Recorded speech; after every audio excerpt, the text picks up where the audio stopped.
Live from clickorlando.com, News 6 Plus, and WKMG. We're getting results in your neighborhood now at 6:30 p.m. This appeared to be a dispute between several people that ended in gunfire.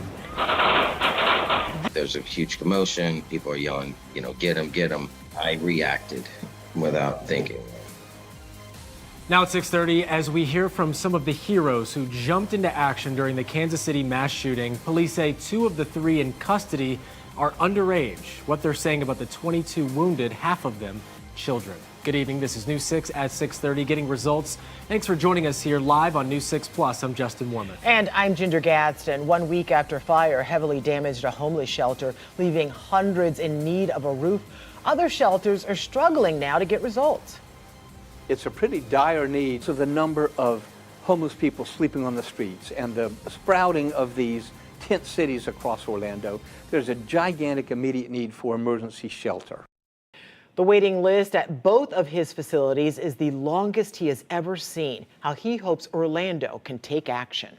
But our top story at 6:30 tonight, it is the top killer for kids ages 1 to 4. Now there's a new push in Tallahassee to prevent drowning, providing a lifeline to families who may not be able to afford swim lessons. News 6's Brian Didlake spoke to a woman passionate about seeing it pass. Parents here at Southwest Aquatics say that this is the why for Senate Bill 544 when it comes to swimming vouchers for kids. Looking over here, you can see different children of different ages learning the swim, float, swim technique. It's a lifesaver according to some parents. We did speak with one parent who says that she knows the pain of losing a child to drowning and says that lessons like this are so important. This is something that you have been fighting for ever since Gunner passed away. Seeing that we have a new Senate bill, what are your thoughts about this? It's not done on the national scale it needs to, so I'll do whatever I can to make sure that it's at least talked about and understood here in Florida. Christine Martin tells me she sees hope when talking about legislation like this. Senate Bill 544 has already been approved by the state Senate and has one more committee to go through for the House. If approved, the bill would create a swimming lesson voucher program for Florida families. The program would apply to families with children 4 and under with an income up to 200% of the national poverty level.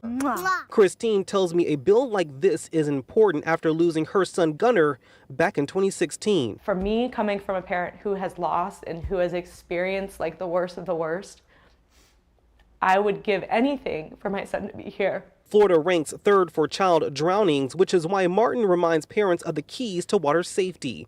Those keys are adult supervision, barriers, swim lessons, and the 4th is CPR. For us, we laid Gunner down for a nap inside his home, inside his bedroom where we thought he was safe, and he was able to sneak out of our house undetected, and a barrier could have saved his life. Now, while talking to Martin, she recommends survival swim lessons, which is why we stopped by Southwest Aquatics to learn more. This is Amelia.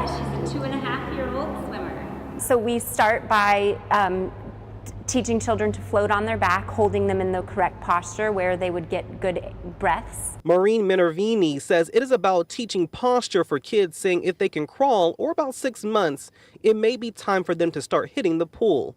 Lessons that may save a life. If you back away from her, she'll turn right over and float to get her breath. And then I can so that's her getting her breath. This is breathing, yeah. And that's where this bill comes in, and that's why it's so important. Because swim lessons are going to be the only way that a child can save themselves if something were to happen. In Winter Garden, Brian Didlake getting results. News 6. Love seeing that. Well, tonight, the Florida Senate has revamped a controversial proposal aimed at keeping kids off social media. Their change is about whether the plan would infringe on parental rights and the Constitution. The governor raised those concerns right after it passed the State House. The bill, which has already passed the House, would prevent anyone under 16 from having accounts on several platforms. Today, a Senate committee approved the measure. Sponsors of the bill say social media is harmful to children's health, but opponents say the governor is right. This bill might be unconstitutional.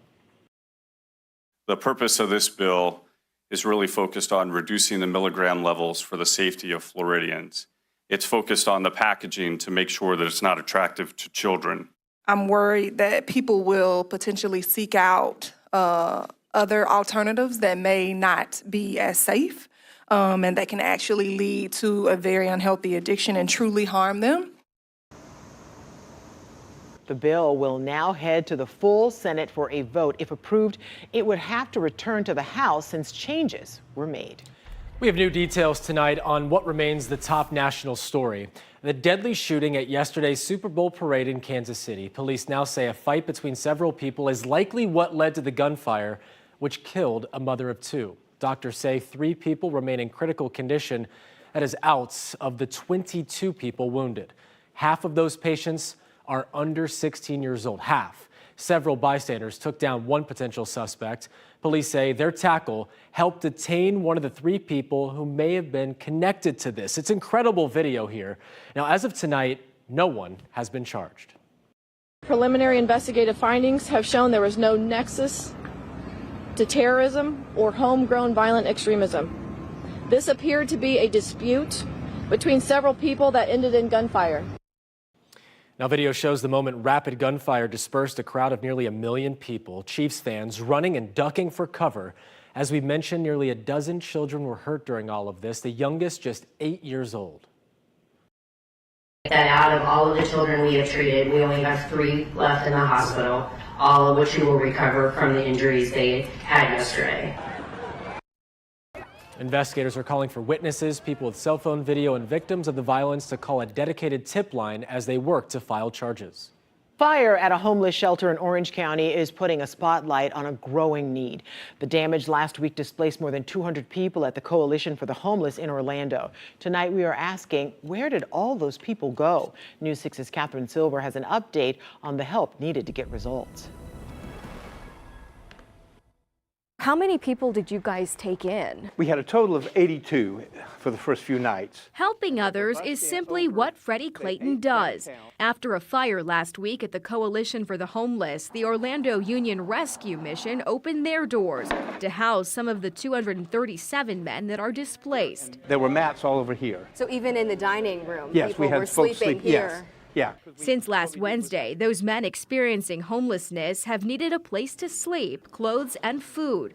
The fire that started in the men's dorms over the kitchen left both spaces unusable. When do you think these men will be allowed back at the Coalition to stay? I just talked with Allison Kroll this morning, and it is probably going to be another month. That's a long time. That is a long time, and it's a pretty dire need. Organizations stepping up to meet that need will have to extend their services while dealing with a growing number of people experiencing homelessness across Central Florida. Every organization I know that serves the homeless is running at capacity right now. Clayton says the waiting list at both of his facilities is the longest he has ever seen. It highlights the need for change. There is no easy fix, but is there something that would help your organization and others like you the most? Well, right now, because of the number of homeless people sleeping on the streets and the sprouting of these tent cities across Orlando, there's a gigantic immediate need for emergency shelter. And the city has recognized that. They established a think tank that issued a report that said specifically the city needs to open dispersed shelters throughout our community so that no one area of the city bears the brunt of taking care of these folks. I think that is an immediate need. In the long term, Clayton says our cities and counties need to make developing housing easier, quicker, and cheaper. He says until that happens, there will continue to be a lack of affordable housing and the number of people who need help will continue to grow. Catherine Silver, Getting Results, News 6. A Brinks truck driver robbed at knife point right outside of a Brevard County bank. The driver of that armored truck tells police 2 men stole thousands of dollars as she was loading money into an ATM. This happened last month at the Chase Bank at the Hammock Landing Shopping Center in West Melbourne. News 6's James Barbero tells us a month later, police have caught one of the suspects. So the affidavit from detectives reads, the Brinks truck driver was putting money into the ATM when she felt somebody behind her. She says one man pulled a box cutter on her and the other robbed her of $14,000. It was an armed robbery with a knife of the Brinks truck. About to face a judge here at the county jail, police say one of the young robbers was this young man, Quashawn McClinton. Police say they identified the 22-year-old from cameras on the ATM and the Brinks truck. Good afternoon, sir. If you could please state your name. Sean McClinton. All right, Mr. McClinton, you are here on the charge of robbery with a deadly weapon, which is a felony punishable by life. So McClinton was booked in jail without a bond, and now Judge Katie Jacobus just decided to keep him here in jail without bond. So for the 22-year-old to have any chance of walking out of here, he'll have to request a bond hearing. And it's a robbery and it's a dangerous crime. The state thinks that no bond is appropriate. Police say they also tracked down McClinton by the car he was in. They say it turns out that car was rented from this website, Turo, 80 miles away from West Melbourne in a Coe. I asked police today, but they didn't tell me if they've also caught the second person they say robbed the Brinks driver. In Brevard County, I'm James Sparvero, getting Results News 6. We are now 1 week away from what should be the first U.S. mission to reach the moon's surface in more than 50 years. News 6 brought you the Falcon 9 launch live shortly after 1 o'clock this morning. On board the first lander from Intuitive Machines. You'll recall another company's lander failed to reach the moon last month, but Intuitive Machines says the Nova C established communications with the ground less than an hour after liftoff. So far, everything is going well. We'll see the landing all thanks to Eagle Cam. That is a miniature camera system developed by Embry-Riddle students. Pretty cool stuff. NASA hopes data from the lander will help refine plans to land humans on the moon in a few years. A big night for race fans at Daytona International Speedway. The duels at Daytona get underway in just about 30 minutes. At stake, pole positions for Sunday's Daytona 500. Now, Joey Logano will be leading the pack at the Great American Race. He earned that top spot during qualifying yesterday. The rest of the field will be set after tonight's dual races. In Osceola County, a lower octane but still pretty exciting competition kicks off in about an hour. The Silver Spurs Rodeo returns to Silver Springs Arena to celebrate. Students countywide even get Rodeo Day off tomorrow. How cool is that? The rodeo runs through Sunday. Well, it's the top story trending now on clickorlando.com. A deputy opening fire on his own cruiser. An investigation says Okaloosa County Deputy Jesse Hernandez fired those shots triggered when he heard an acorn fall onto his car's roof. The deputy himself dropped to the ground saying, "Shots fired 4 times. That's when he fired at his car where a handcuffed suspect was sitting. Well, even though the deputy yelled, "I've been hit," no one was hurt. The deputy later resigned. That's pretty crazy. So this happened back in November, but an internal investigation just wrapped up, which is why we're hearing about it right now. Our other top trending stories on clickorlando.com. Lady Luck was with someone in Jacksonville, but that luck ran out. A ticket sold back in August was worth $36 million, but no one claimed the prize. They had 180 days to do so.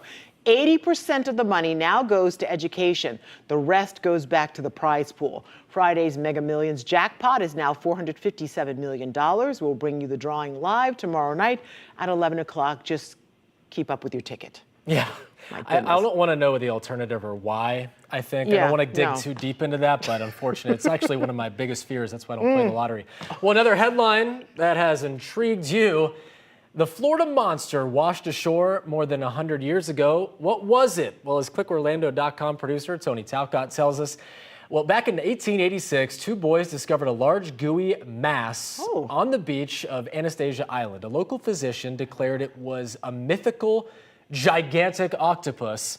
Well, others agreed. After more than a century of speculation, DNA testing solved that mystery in 2004. It was not an octopus. It was part of the remains of a sperm whale. Mystery solved. Mystery solved, but another wild tale. You can find all of the top stories on the homepage of clickorlando.com.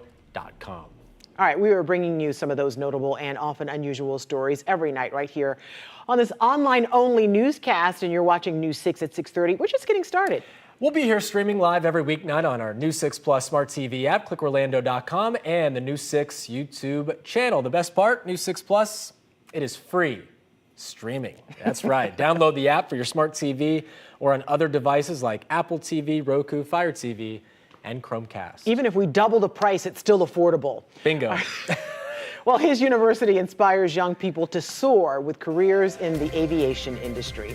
New at 6:30, strap in as Embry-Riddle's president takes to the sky with the Thunderbirds, the elite stunt team's tie to his university, and when you can see them fly. Have you ever been up with the Thunderbirds, either one of you? No. Me neither. All right, rain chances for the weekend are building. Great day tomorrow, wet day for Saturday. I will pinpoint where the rain is coming from, what your chances of seeing the rain are, and when we believe it will finally clear out. First, though, big excitement about the smallest elephant in Disney's Animal Kingdom. Look at this cutie. We were there as this baby took her first steps out there. That's next. You're watching News 6 at 6:30. Live on News 6 Plus, we're getting results in Rio Pinar, Vista Lakes, and all of Central Florida. We'll be right back. Brought to you by your local Toyota dealers. Toyota, let's go places.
Thursday evening traffic alert. We'll see all the routine stuff, but watch out here along John Young Parkway in Oak Ridge. We will see some lane closures along John Young southbound approaching that area, and then, of course, in the northbound left turn lane. So just be cautious again. And then westbound I-4 approaching Sand Lake. That lane closure is supposed to be there tonight. So hopefully we can get that done before the holiday next week. And then 429 on the northern portions, we'll see some ramp work. I'm Trooper Steve with your News 6 traffic alert. Drive safely, and I'll catch you in the morning. Now at 6:30 tonight, Disney guests now have a chance to welcome a big bundle of joy to Animal Kingdom's Kilimanjaro Safari ride. Cora, oh my the gosh, elephant, come weighed on. in at 312 Whoa. pounds at birth after, get this, a 22-month pregnancy. Yeah, you don't build Shout that out baby to overnight. Cora's mom. She is now 2 months old and has joined the herd for the first time. News 6's Ezzy Castro is there for Cora's first steps on the savannah. It was an early start for this mother and daughter. African elephant Nadira and her 2-month-old calf, Cora, made the first steps across the savannah here at Disney's Animal Kingdom. She definitely has motherly instinct, and there's also the really wonderful matriarch, and we have this all-female herds. Experts say Nadira had nearly a 2-year pregnancy, and they were making sure she was strong and healthy throughout the entire time. Towards the end of the pregnancy, what we are mainly looking for is a drop in certain reproductive hormones and an increase in other reproductive hormones that take over. Born on December 13th, Cora weighs just over 300 pounds. She's known for being a bold little girl, and you can say she's spunky too. Cora also has a pretty big family. We were there to see Grandma and some of her aunts join in all the fun. We even heard them chatting among themselves. When Nadira and Cora came out, Nadira was letting the elephants that were still back in the barn know that there was something exciting happening by the rumble. And something that mothers can relate to is that at first Cora's mom didn't want to bring her out because she saw the group of people out here. She was a little hesitant, so she waited a few minutes, and when she felt it was the right time to come out, they did, and now they're feasting away. We spoke to Dr. Scott Terrell, who said African elephants are considered an endangered species and explained the dangers they face in the wild. The threats are primarily the ivory trade, their tusks, and habitat loss and human conflict. And so there are significant threats. Elephant populations continue to decline in Africa. At Disney's Animal Kingdom, Ezzy Castro, getting results, News 6. How stinking cute is Cora? My goodness, she's a cutie. She is a cutie. And Cora is the first second-generation elephant born in the park. Her mother also born at Disney's Animal Kingdom. I love that. Can't wait to go see her in person, though. Yeah. The park is expecting 2 more baby elephants in 2025, because that's how long it takes to make them. It does. 22-month pregnancy. Yeah, exactly. Well, new at 6:30 tonight, the U.S. Air Force Thunderbirds gave one hometown hero the ride of his life today. Embry-Riddle President Dr. P. Barry Butler flew aboard an F-16 Fighting Falcon. His university inspires young people to pursue careers in aviation, and so do the Thunderbirds, for that matter. Their leader and commander holds a master's degree from Embry-Riddle. The Thunderbirds are in town to perform during the Daytona 500. That is awesome. Cool. If you ever get the opportunity to go up, and I haven't, I certainly would. Well, I can almost guarantee I'd pass out. Oh, yeah. I think most people do. But what a moment, the rush that must, the G's are pulling right there, yeah. Yeah, I'll probably black out, but still. Somebody's... I went to Embry-Riddle. Yes, that's right. That's one of us on the stage I don't have much of a aviation background, though. Or a stomach for that. Or a stomach for it, and that's the whole, that and brains are the reason I didn't get into it. Did you pilot? You don't have a pilot? No, I didn't You do did any business? Of that. Yeah, I did business. Okay. I played baseball. I mean, look at him, Tom. Yeah. Why? He could be a pilot. Business. He could be Iceman. Iceman? Okay, Maverick and Iceman. All right. Let's go. Michelle, what's happening outside of the radar this go round? We're high and dry. No big deal. No worries, no hits, no runs, no errors. Everything is good. We're looking nice into the night tonight. That's going to change. That's going to change into the weekend. For the moment, I want to talk about forecasting change. Pause for a moment and talk about our ever-changing climate in Central Florida. Over the entire nation, the overnight lows are starting to come up. And here in Florida, we're no different. Now, we've had some cold snaps this winter, I know, and it's felt great. At least I think it's been great. But we're having less extreme cold. Over the course of the last 50 years, our extreme cold temperature for the winter has gone up 8 degrees in Panama City. About the same in Orlando. We've gone up several degrees, but the place that's really gone up a lot is Sarasota, where it's gone up more than 10 degrees in the last 5 decades. The extreme overnight cold starting to check out of Central Florida. Overnight low this morning was 52. The high today was 77. Light Orlando camera, 71 degrees at news time. On the town forecast for tonight by 3 a.m., we're down to 57. Here's Daytona Beach. Temperature reading this go round is 68. All is dry now, but by the weekend, rain chance on Saturday, 70%. Rain chance on Sunday, 50%. Everything's looking good. We're warmer now than we were yesterday. Wind support is from the southeast at 10. There's your weather maker for now. Here's your next weather maker for the weekend, the big low in Texas. When does it actually spray the rain in here? Well, not now, not tonight. Tonight we're good. And through the day tomorrow, even better as we get warmer. But look, the moisture's coming, building in from the Gulf. And as we go Friday night into Saturday morning, there she blows. Early scattered showers arriving in Tampa, overrunning the entire area as we go into Saturday afternoon. And even on Sunday, the rain is still game on. Much of the rain late Sunday looks to be south of Daytona, so we're hopeful about the race. Lows tonight, mostly 50s. Here in Orlando, 58. Here is tomorrow. Your forecast is sponsored by Florida Lottery. High tomorrow, upper 70s. We should be at 75 by noon with the daytime high tomorrow of 79. 70 on Saturday with the arrival of the heavy rain. Then on Sunday, cooler with a high of 59, a 60% chance of showers. Then drier most of next week. Tom, thank you. Listen up, insiders. News 6 is giving away an Icon Park date night package for you and your sweetie. It includes 2 revolutions on the wheel, dinner, and a tour of the Museum of Illusions. Enter for free at clickorlando.com/insider. Well, speaking of romance, what looked like a Valentine's Day gesture of affection ended in arrest. Stick around for this. Ahead on News 6 at 6:30, a giant teddy bear makes a takedown to get results. How an officer in Peru showed a slightly softer side after luring a suspected drug dealer. Y'all killing me. And Trooper Steve investigates speeding concerns near a school zone. Instead, he spotted a slow speed violation. See for yourself in 2 minutes. Tonight on ET, how Brad Pitt is taking his romance to the next level. Plus, why Prince Harry and Meghan Markle are renaming their kids. That's tonight at our brand new time, 7 o'clock. But stay right here right now because News 6 will be right back.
You never know what you'll see when Trooper Steve goes on patrol. I'm sitting outside of Belliceta Elementary School, Polk, Osceola County, right in Davenport. And school session has already started, so school zone is no longer active, but it is a 40-mile-an-hour speed zone. All right, so this morning, Steve was streaming live from Results 1. He was checking out a viewer's concern about speeders in a school zone. Yeah, okay, so Steve didn't see much speeding going on, but he did see something else that had him shaking his head. Golf cart should not be out on about, driving on the crosswalks out here. Mr. Golf cart right there, illegal. Look at driving on the sidewalk, pedestrians out there. Y'all killing me. All right, so if there's a problem you spot or a problem spot you want Steve to look at, you can check it out. Head to clickorlando.com/ on patrol. And you can also catch Trooper Steve on patrol live at 8:30 every weekday morning on News 6 Plus and clickorlando.com. It is on right after Breakfast with Bridget and Weather-Wise with meteorologist Jonathan Kegas. Okay, even Trooper Steve has probably never seen an arrest like this one. A teddy bear takes down a suspected drug dealer. It went down just before Valentine's Day in Peru. So let's all take a look, shall we? Agent Teddy Bear lures the lady out holding this heart-shaped balloon and a sign reading, "You are my reason to smile." How sweet. I would also come out if I was a drug dealer. The teddy gets down on one knee, comes down the stairs. The officer does. She rushed in, tried to take off, but Agent Teddy Bear got her in cuffs. Teddy later walked her away, placed her in the back of that patrol car, gave her a hug right there back at the station as the officers showed off the drugs they seized. But yes, at least she got a Valentine's Day. You know what I say, love hurts. Love does hurt. Woof. That's the craziest video you'll see today, for sure. Mercy. All right. Didn't happen in Florida, which is even more crazy. Which is even surprising, yeah. All right, you want to look at the forecast for tonight? Here we go, take a look. 68 degrees right now in Orlando. The on-the-town forecast for tonight, dropping to 59 by 1 in the morning and 57 by 4 a.m. Rain does not get to you until Saturday. So tomorrow's going to be another beautiful, beautiful day. But just in time for the weekend, some rain. Rain on Saturday, rain still lingering on Sunday. Fingers crossed with the race, though. Yeah, for sure. We'll see. All right, thank you for watching News 6 at 6:30. Stream News 6 online anytime on our News 6 Plus Smart TV app. We break news on clickorlando.com. They'll see you back here at 11. Good night.